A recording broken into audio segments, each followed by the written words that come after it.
बोलो श्री कृष्ण भगवान की जय। एकादशी माता की जय। अथ अपरा एकादशी व्रत कथा, जेठ मास कृष्ण पक्ष की एकादशी की कथा। बोलो श्री कृष्ण राधा की जय। राधे राधे बच्चों। युधिष्ठिर बोले, हे जनार्दन, जेठ मास की कृष्ण पक्ष की एकादशी का क्या नाम है? मैं उसका महत्व सुनना चाहता हूँ। श्री कृष्ण बोले, हे राजन, तुमने संसार के हित के लिए बहुत सुंदर प्रश्न किया है। यह अपरा एकादशी बहुत पुण्य देने वाली, बड़े बड़े पापों को नष्ट करने वाली, अनंत फल देने वाली है। जो अपरा का व्रत करते हैं वह संसार में प्रसिद्ध हो जाते हैं। ब्रह्म हत्या, गोत्री की हिंसा और गर्भ हत्या, दूसरे की निंदा, पर स्त्री गमन, यह सब पाप अपरा के व्रत करने से नष्ट होते हैं। झूठी गवाही देने वाले, झूठी प्रशंसा करने वाले, झूठ बोलने वाले, मिथ्या वेद पाठी, ब्राह्मण और ढोंग रचाने वाले, ठग, ज्योतिषी, कपटी, विद्या, यह सब नरकगामी होते हैं। परंतु राजन, अपरा के सेवन करने से यह पाप छूट जाते हैं। जो क्षत्रिय युद्ध से भाग जाता है वह घोर नरक में पड़ता है। हे राजन, अपरा का सेवन करने से वह निष्पाप होकर स्वर्ग को जाता है। जो शिष्य विद्या पढ़कर अपने गुरु की निंदा करता है वह बड़े पातक से युक्त होकर नरक को जाता है। अपरा का सेवन करने से वह मनुष्य भी सद्गति को प्राप्त होता है। हे राजन, मैं अपरा की महिमा कहता हूँ, उसे सुनो। कार्तिक की पूर्णमासी को तीनों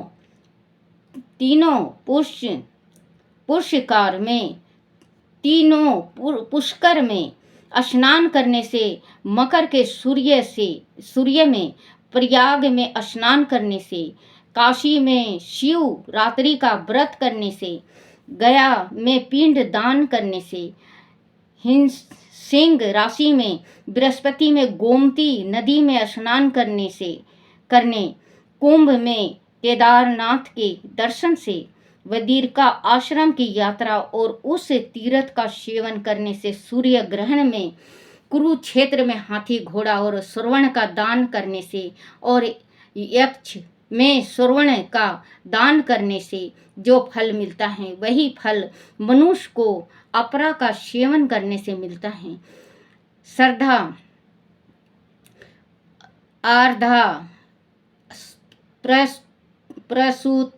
प्रसूता, गो, श्रवण और पृथ्वी दान करने से जो फल मिलता है वही फल मनुष्य को अपरा का व्रत करने से मिलता है। यह पाप रूपी वृक्ष को काटने के लिए कुल्हाड़ी और पाप रूपी ईंधन को जलाने के लिए अग्नि के समान है। पाप रूपी अंधकार के लिए सूर्य और पाप रूपी हिरण के लिए सिंह के समान है।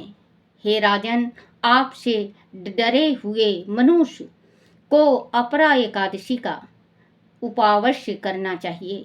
जो एकादशी का व्रत नहीं करता वह मनुष्य जल में बुलबुले के समान और जानवरों में भुनगे के समान है। वह मरने के लिए ही संसार में जन्म लेते हैं।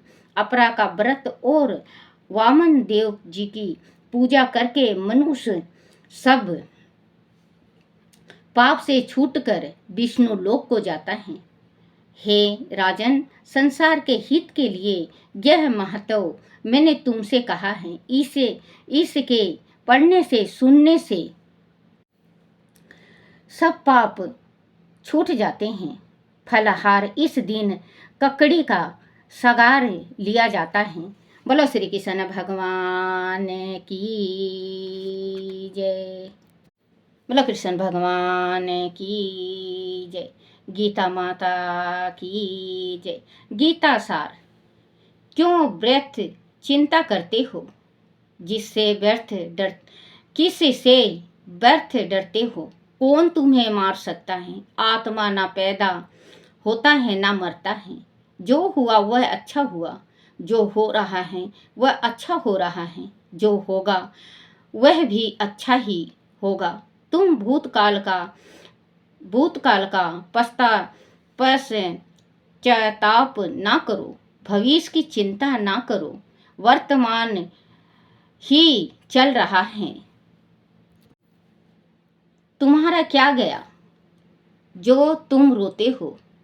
तुम क्या लाए थे जो तुमने खो दिया? तुमने क्या पैदा किया था जो नाश हो गया?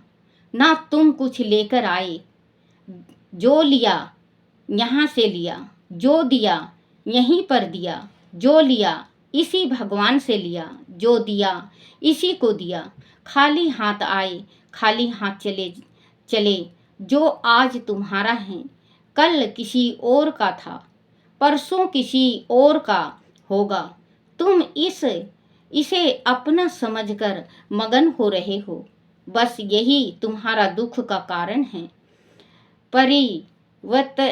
परिवर्तन संसार का नियम है। जिसे तुम मृत्यु समझते हो वही तो जीवन है। एक क्षण में तुम करोड़ों के स्वामी बन जाते हो, दूसरे ही क्षण तुम दारिद्र हो जाते हो। मेरा तेरा छोटा बड़ा अपना पराया मन से मिटा दो, फिर सब तुम्हारा है। तुम सबके हो, ना यह शरीर तुम्हारा है, ना तुम इस शरीर के हो। यह अग्नि जल आयु पृथ्वी आकाश से बना है और इसी में मिल जाएगा। लेकिन आत्मा शाश्वत है, वह रहेगा। फिर विचार करो कि तुम क्यों हो। तुम अपने आप को भगवान के अर्पित करो। यही सबसे उत्तम सहारा है। जो इसके सहारे को जानता है वह भय चिंता और शोक से सर्वदा मुक्त है। जो कुछ भी तू करता है उसे भगवान को अर्पण कर चल। ऐसा करने से तू सदा जीवन मुक्त का आनंद अनुभव करेगा। बोलो श्री कृष्ण भगवान की जय हो। राधे राधे राधे कृष्णा, राधे कृष्णा। गीता माता की जय।